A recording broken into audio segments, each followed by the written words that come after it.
Assalamualaikum semuanya, apa kabar Indonesia? Jumpa kembali dengan TV DKK. Saat ini kita bisa melihat Istana Merdeka. Kita akan melanjutkan perjalanan ke Tugu Monas, Monumen Nasional.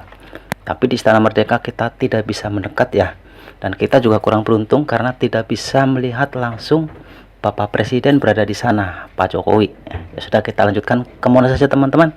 Katanya ke Monas itu gratis loh masuknya. Kita buktikan sekarang. Come on.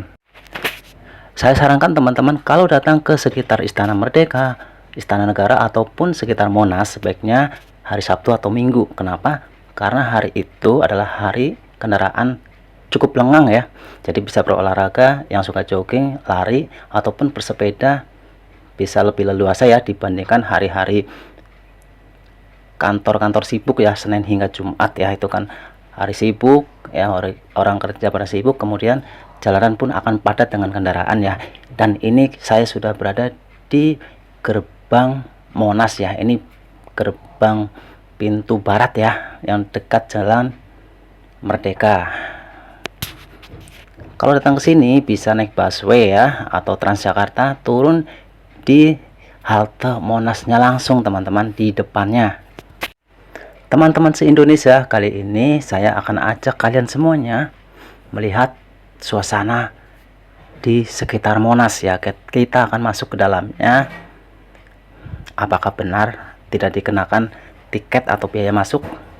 Nah, kita coba langsung teman-teman. Kita dekati pintu masuknya. Nah, ini kan benar kan teman-teman, banyak anak-anak ya yang bersepeda dengan orang tuanya ya. Tentunya dalam pengawasan orang tuanya loh, biar aman. Nah, betul sekali teman-teman, di sini pintu kecil ya di gerbang Monasnya terbuka sudah ya. Jadi silahkan masuk. Segera masuk. Itu sepertinya bangunan apa ya? Apa kantin atau pos ya? Sepertinya sih pos ya. Itu ada pos polisi atau pos keamanan lah yang jelas ya. Dan sekitar Monas ini banyak hutan kotanya ya teman-teman, yang seperti saya lihat di depan saya itu sebelah kiri adalah hutan kota yang terdapat di kawasan Monas. Tugu Monasnya kelihatan ya teman-teman.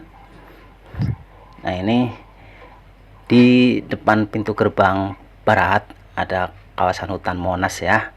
Jadi pohonnya sudah tinggi-tinggi semuanya, sudah rindang semuanya. Jika ingin berteduh ketika cuaca panas, bisa berteduh di sana, menggelar tikar. Tikarnya bawa sendiri ya teman-teman.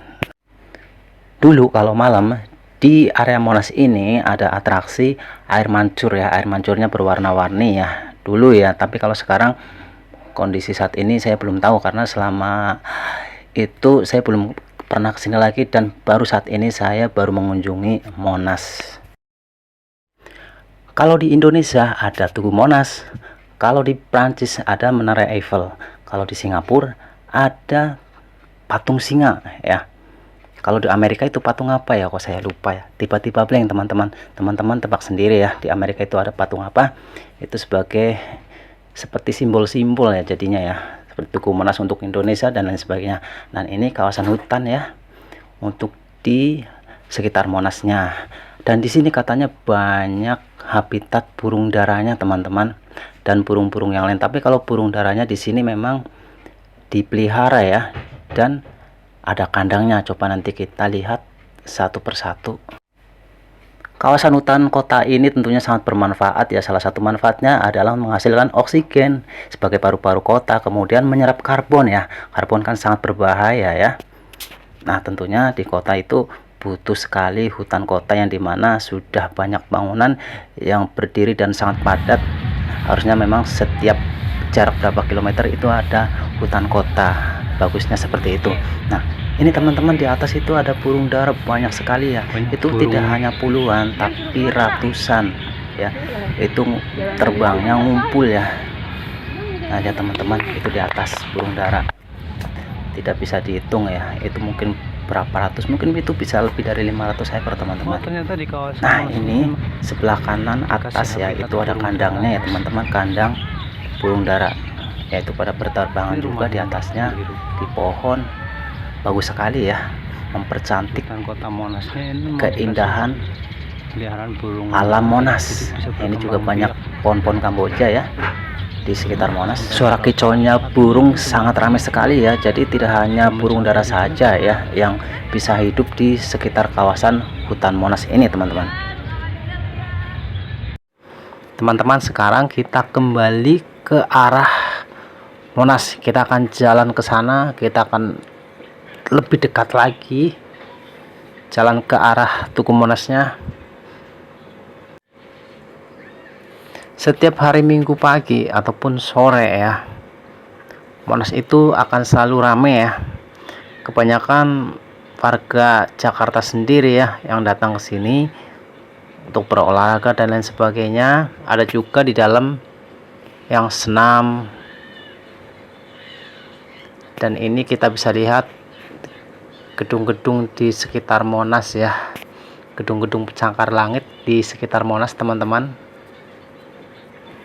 Setahu saya untuk pintu gerbang Monas ya, ada pintu barat, pintu timur, kemudian pintu selatan. Tapi kalau untuk hari ini saya itu melewati pintu barat karena saya turun dari halte busway ya teman-teman, halte Transjakarta. Jadi saya turunnya di halte Monas ya, dari sebelah barat pintu gerbang Monasnya.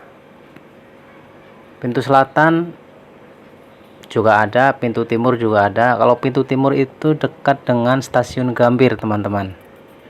Sangat dekat dengan stasiun Gambir kalau pintu timur.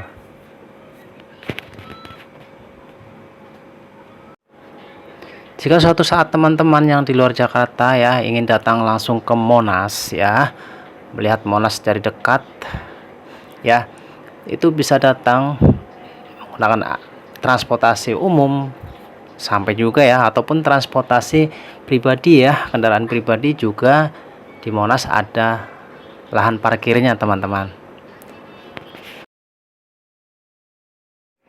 Tugu Monumen Nasional atau yang terkenal dengan Tugu Monas ini dibangun untuk mengenang perlawanan ketika melawan penjajah Belanda waktu itu ya. Dibangun pada masa Presiden pertama Republik Indonesia itu Bapak Soekarno pada 17 Agustus 1961, tapi kemudian dibuka untuk umum dan diresmikan oleh Presiden kedua yaitu Bapak Soeharto pada 12 Juli 1975. Dibuka untuk umum ya teman-teman. Hingga saat ini Tugu Monas ini tingginya 132 meter ya teman-teman, dan di atasnya diberi mahkota lidah api yang berlapiskan lembaran-lembaran emas ya teman-teman. Jika dilihat ketika suasana malam, seperti api yang menyala-nyala ya teman-teman, melambangkan semangat yang menyala-nyala ketika rakyat Indonesia melawan penjajahan Belanda pada saat itu. Sejarah berdirinya Tugu Monas untuk mengenang semangat perjuangan perlawanan melawan penjajah Belanda oleh rakyat Indonesia, oleh bangsa Indonesia dari Sabang sampai Merauke, hingga akhirnya Indonesia menang, Indonesia merdeka.